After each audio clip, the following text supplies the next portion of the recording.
Hello, welcome to the very first Things You Don't Want to Know But I'll Tell You Anyways segment for 2021! What? 2021?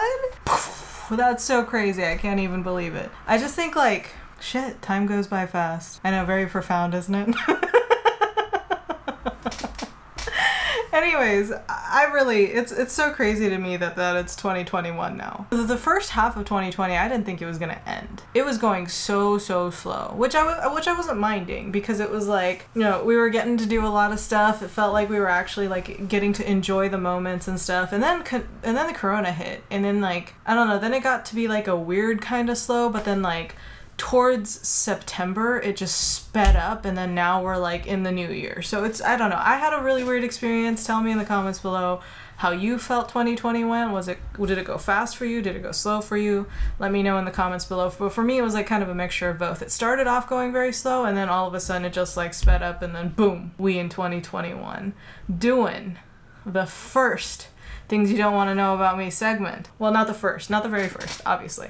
The first of the year. So, without further ado, I'm going to sing you the theme song, and then we're going to go right into it. Things you don't want to know, but I'll tell you anyways. Let's go ahead and jump into the first comment or question that I received. And this one is from Ray. Ray, first of all, I have a question for you. I thought your name was Bolo Head for a long time. When did you make the switch? Okay, so this is actually a really good thing I wanted to mention. If y'all ever cut your hair, do something with your makeup or face, and I don't recognize it, please don't be offended. I'm a very oblivious person. Matt will go and get his hair cut, and I won't notice till a week later. I'll be looking at him, and I'm like, "Did you get your hair cut?" And he's like, "Yeah, a week ago." Yeah, okay, so jumping into his thing, he said, "That's so amazing that your uncle got his eyes fixed. Good to see him again." We haven't taken my uncle out for a drive for a while. If you guys are new here, hello.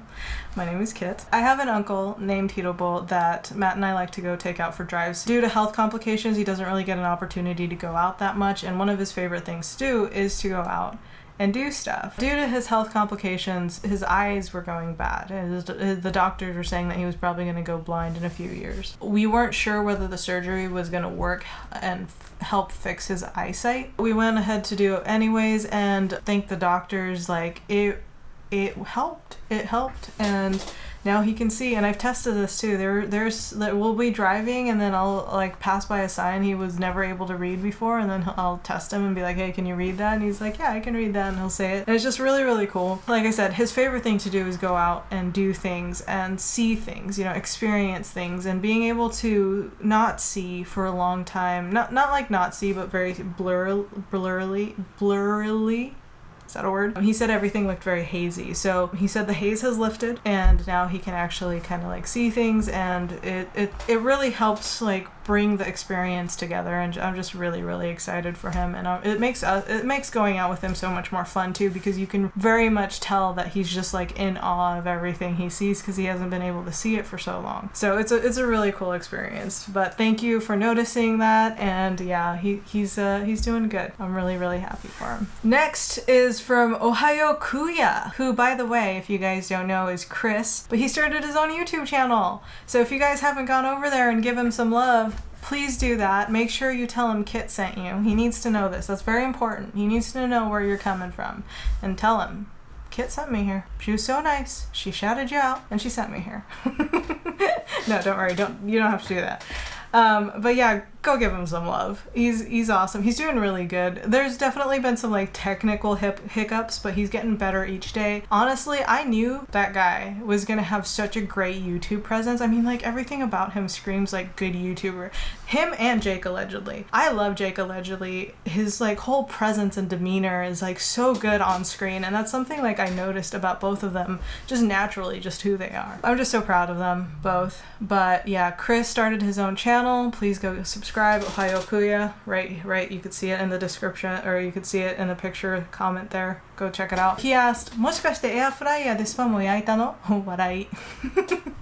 普通のフライパンでスパム焼いて、インゲンとブロッコリーをバターとオリーブオイルで混ぜて、ちょっと塩と胡椒にちょっとガーリックパウダー入れて、エアフライヤーで焼いてる途中にスパムをフライパンで焼いたわけさ。ブロッコリーとインゲンをエアフライヤーで焼くだけで10分とか15分かかるから、なんかスパムも15分ぐらいかかるさ。だから15分って言ったらスパム焼いてる途中にインゲンとブロッコリーのミックスが冷めちゃうからもういいやと思って。次スパム焼くとき絶対エアフライヤー使ってみる。Next question or comment. Grace to Megumi. She says, 本当に nice montage 2020 memory lane. Thank you very much. It took me like 4 hours to put that montage together. I was up till 4 o'clock in the morning doing that thing. Girl, it's like 666 subs as I'm making this comment, lol. I actually screenshotted it too. I think I'm at 667 right now, but at one point I was at 666. Apparently Jesus needs to take the wheel of this YouTube channel because no, but I mean there's like certain numbers, you know, that you reach that you're like, wow, this is never gonna happen again, like 1, 2, 3. So it's like a mini milestone, you know what I mean? It's just fun. It's just numbers. Anyways, next. Oh yeah, this one. So Miro said this too, and so did Mary and Joseph. You guys all said that. I said 2020 when I meant to probably say 2021. In this video I done effed up. So I rewatched that video like multiple times since everyone made that comment and called me out on it, and I still can't figure out where I made that mistake. Can somebody like in that video's comment please like timestamp where I accidentally said 2020 when I was supposed to say 2021? Because Mary's like, congratulations, but it is now 2021. You said 2020. Hell, I don't want to relive it all over again. Girl, I do not want to make you relive 2020 ever again. So please let me know in the timestamp where I made that mistake. Because like literally, I have no idea where I made that mistake. So it's a scavenger hunt. Let me know in that video in the comment section. Timestamp it. First one to get me that timestamp wins my gratitude. Is that worth it? I don't know. Hyde? Sorry if I'm pronouncing your name wrong. I found you through your Skillshare class. That's really cool. There's actually been a few people who have actually found me through Skillshare because I put a course on Skillshare about like how to do a daily vlog or how to make a video. I don't know, it's been so long. But I still get people every once in a while who come from that Skillshare class here. In fact, if you came from the Skillshare class, sound off below. I'd love to know how many of you guys joined me through that. Thank you for stopping by. I hope you like what you see. Just kidding. Thank you. This is so motivating. I can especially relate to building consistency. That's the reason I'm considering doing a daily vlog, but to start I want to try it as part of the hashtag the 100-day project. I need to build my video skills, practice editing, practice making my video concise, and just getting comfortable in front of the camera. I was also inspired by Marie Poland's 100-day vlog project. I guess one of the things I was wondering is how the rest of the people in your family feel about it. Do they get like, ugh, why do you have to be filming right now? So I wanted to kind of break that down and kind of give maybe some unwanted advice. Is that I feel like when we're starting to do YouTube, and I've mentioned this a couple times, is that when you've never done YouTube before or when you're not comfortable in front of the camera, we tend to like watch a bunch of different people, right? Like to tell us how we're supposed to be YouTubers. It's great because you're learning from a lot of amazing people out there, but oftentimes if you watch too many videos or if you get sucked into that rabbit hole, it often creates this like analysis paralysis. The most important thing to become a YouTuber isn't what kind of videos, like content you're putting out, what your video skills are, what your editing skills are, or even like the topic. Like all of that matters in the long run, but in the beginning it doesn't. Especially when you have that biggest hurdle that you have to get through, which is becoming comfortable in front of the camera. And that's something I had to learn how to do. When I was first starting YouTube, I was so like, oh, I have to worry about the tags, I have to worry about the thumbnails, I have to worry about the title of the video and all of that. And I think when you think about all of that and you're just trying to get used to being in front of the camera and like film yourself and try to come out with content, like there's too much I was thinking at once. And so that's why like last year I told myself like I was only going to focus on one thing, and that was going to be putting out content. And I've told Chris this too, now that he's starting to do his channel. Even if it means that you have to fart in front of a camera for 5 minutes, it doesn't matter, because the point of the whole thing is to just put out a video, to just get used to the process. Because once you get used to the process, once you get comfortable in front of the camera, which is the foundation and the building blocks of putting out a video, then you can start worrying about honing in on your subject, honing in on your niche, honing in on the titles, the thumbnails, the tags. All of that matters, like I said, But unless you build that foundation of being comfortable and just being consistent, it's going to be so overwhelming. My suggestion, not just to you, Hyde, I'm sure, I don't know if where you are in your journey of doing YouTube, just for anybody out there who's thinking about starting this, because this is a very big frequent question I get asked. When you're starting, don't worry about anything. Just worry about putting out a video. Talk about some subject that interests you. If you're into the self-help niche, just talk about something you learned today from a book. Like Stefan Plerinos from Project Life Mastery, that's how he started. He did a video every single day talking about something, some passage he read, or, you know, like talking about something in the self-help field. And now he's got like millions of subscribers and doing very, very well. But there's a building block that has to get built